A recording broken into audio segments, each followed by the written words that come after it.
everyone, welcome to Walks with Moss. Today we're just going on a little walk to see if we can find some trumpet mushrooms. Wouldn't that be amazing? I've never found the black trumpet mushroom, but I think if I'm ever going to find it, this would be the year, because there's just been so many mushrooms this year. I think my best chance is this year, and this is the right season. So I'm going to dedicate a lot of effort to trying to find the black trumpets this season. Wish me luck. I know very little about black trumpet mushrooms, having never found them. My daughter found them one time, and they were in an area that had the swampy sedge grass. I get the feeling that they grow in kind of wet areas. So I'm going to go look in my candy cap spot. It's kind of wet, a little bit swampy, and it's definitely a spot that mushrooms like to grow in. I'm also going to check in the world's most gigantic chanterelle patch, the one that I had on a video here maybe a month ago. And if we don't find any today, that's fine, because we'll be getting some good exercise, and this is motivating me to get out and exercise, which is always a good thing.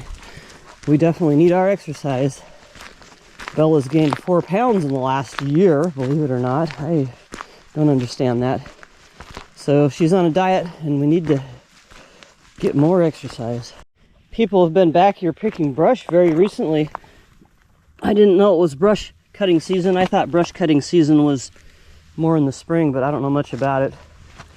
I know that it's mostly recent immigrants that do it, and they sure litter a lot, but you know, they're third world people, and in the third world, garbage service isn't quite as reliable as it is here.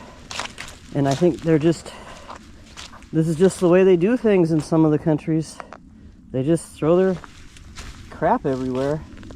Hate to see it out in the woods, but at the same time, it's nowhere near as egregious as the mega corporations that came in and cut down all the woods.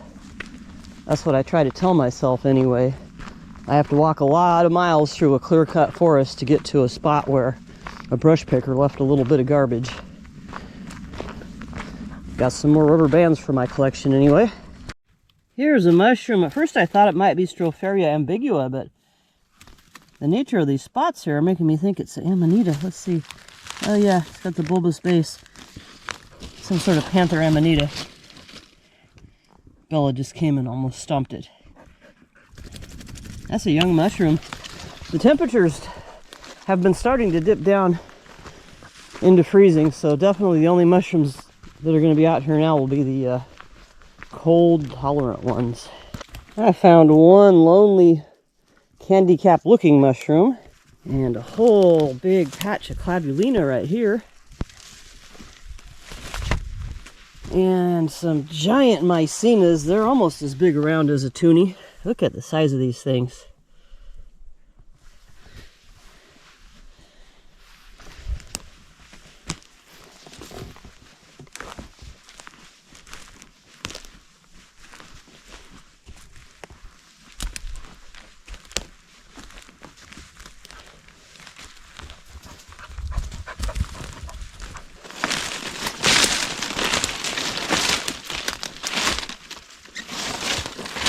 So apparently you can't see trumpets from very far away at all. So it seems to me the best strategy for hunting for them is to walk very slowly.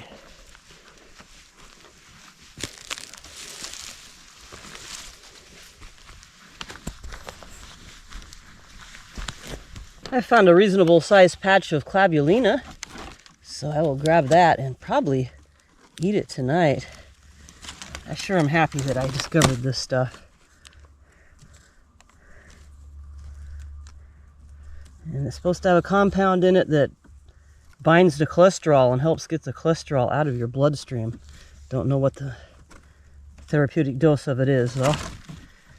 But I think they're really yummy too, so I would be picking them regardless. Turn the camera around here. There's some more up there. Yay. My least favorite thing about these, though, is how difficult they are to clean. They are just so dirty. But this is a nice fruiting of them.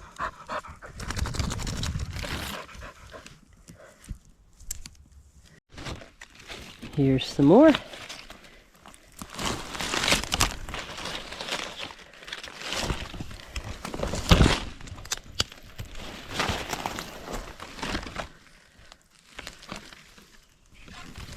Here's some soggy old mushrooms. I suspect there's some sort of Cortinarius. A bit past their prime now, though. Not that they're ever good to eat. I like this little area here. The trees are bigger. We're near a swamp, so they had to have a setback of, I think, 150 feet for logging. So these trees are the biggest trees in the tree farm. Some more cladulina down there. I think I'll leave it be, though. Here's some late fall oyster mushrooms. And they look like they're in better shape than the ones I found on my last hike. Yeah. Big ones, too, but in really good condition. Oh, slightly frozen. Slightly frozen. I'm going to grab these. They're supposed to be good in soup. I want to find out. There's another one here. It looks okay. Yeah, these are still okay. Cool. As big as this is, it's kind of surprising it's in such nice condition. I might dehydrate it and then put it in my hiking soup, because about the only time I eat soup is when I'm hiking. That's nice find, though. Yay! I think we've got some Sterium here. Does not appear to have pores. It's orange. It's growing on probably Douglas fir. That's about all that is here. Apparently this stuff has some medicinal value too, not just turkey tails. But this isn't really that fresh looking. I think maybe I'll leave it be. Right there we've got a Porella liverwort. It's a non-vascular plant. Mosses, liverworts, and hornworts are non-vascular plants, and they're very primitive, and together they're lumped together under the label of bryophytes. Look at all of them there. Bella has decided that this stump is really fascinating. Oh, wow. I think an owl died here. Yeah, I think these are owl feathers. Wow. I guess a sparred owl, not a spotted owl, or maybe a barred owl, I guess. Yeah. Wow. I guess something killed the owl and then took it up onto the stump to eat it.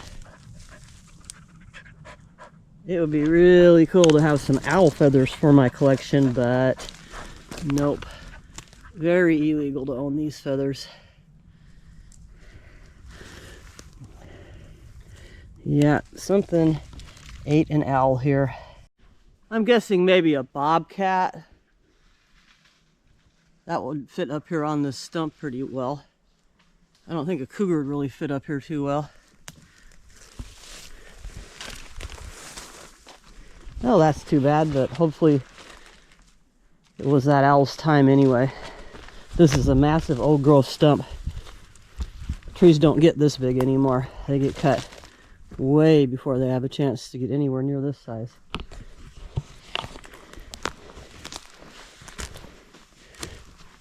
So far, no trumpets, but we've had an interesting walk anyway with the cladulina and the winter oyster mushrooms and the sterum and the owl feathers.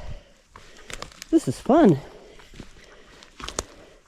And it was the desire for black chanterelles that got us out of the house. Here's some tooth jelly fungus. Not really big enough to bother with. I sure found some massive ones earlier this year though. And they candied nicely. Bit more cladulina.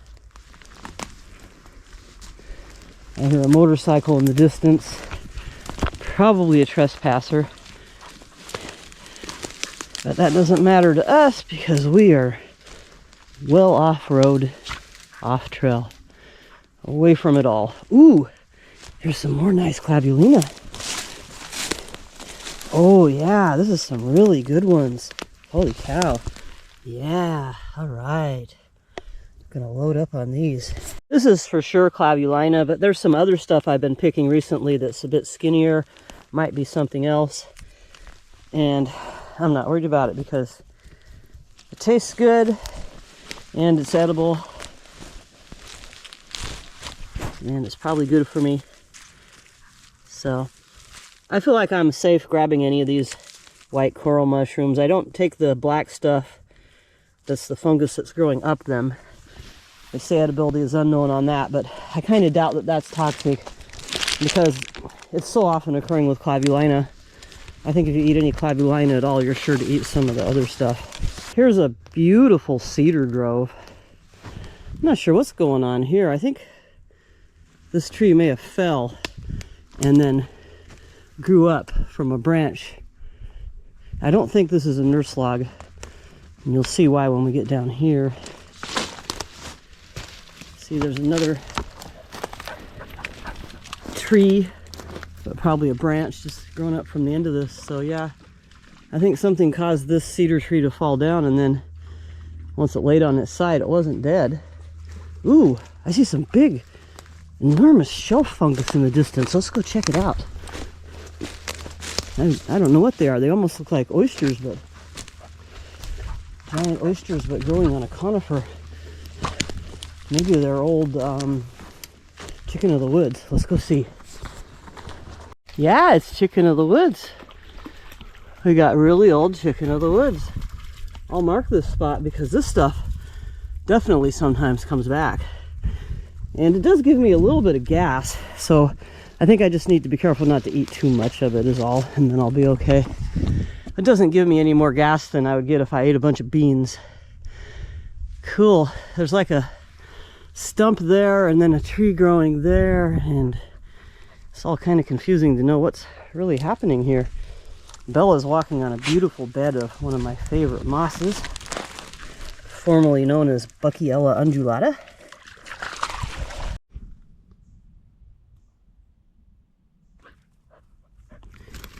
Here we have some cool conchs that are growing in layers.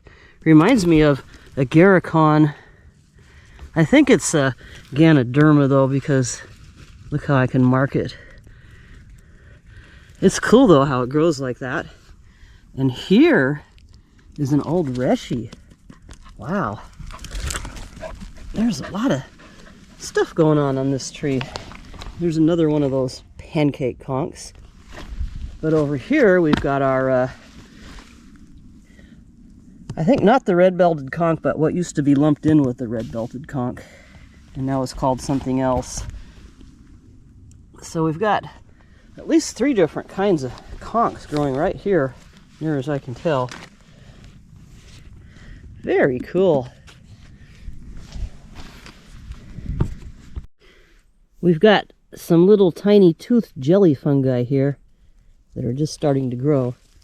At first I thought this was some sort of different fungus, but I think these jelly fungi here tell me that these might be baby tooth jelly fungus, or maybe not. I don't know. Maybe there's something else. We're underneath western red cedar. This might be that thing I found before, and a viewer ID'd it for me and said it isn't terribly common, but grows under cedar. It's hard to get the GoPro to focus on little things. I'm trying to get myself to turn around here now because I have to walk back all the way I go in, but I'm having so much fun exploring. I'm not going to turn around just yet. What do you think, Bella? Should we turn around? No. She just wants to keep moving. Yeah. I guess this is as good of a place as any to turn around. We'll try to take a slightly different route back to see more stuff. Or maybe we'll just go back the way we came, because any slightly different route's going to be really rough.